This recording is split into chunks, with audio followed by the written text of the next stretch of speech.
大家好，我是娟子。今天我们用面粉和鸡蛋来做好吃的，一起来看看吧。先在盆里倒入300克的面粉，打入2个鸡蛋，加3克酵母粉、2克小苏打、20克白糖。先将鸡蛋和面粉搅拌均匀，再倒入70毫升的温水，边倒边搅拌。搅拌成大朵的面絮状，再下手揉成面团。像这样中等软硬的面团，醒花至2倍大。花好的面团用手试一下，不回缩就是醒花好的状态。放到面板上多揉搓几分钟，排净里面的空气。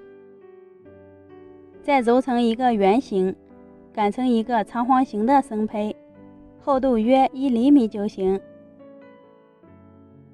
先竖着切成2厘米的长条，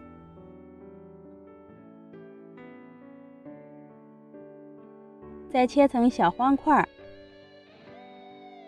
然后将每个小方块都切成三角的形状，摆放到盖帘上，盖上保鲜膜，2次醒花10分钟。用筷子试一下油温，立马冒出密集的气泡即可。放入醒好的生胚上锅炸，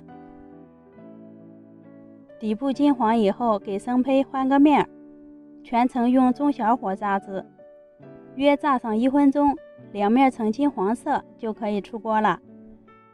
控干油分以后，倒在箩筐里，咱们的小油箱就做好了。表皮酥脆，里面蓬松暄软，组织也很细腻，吃着带点微微的甜味儿。做法比油条简单还好吃，孩子们一口一个。喜欢的朋友关注一下，帮忙转发收藏，谢谢您的观看，我们下期见。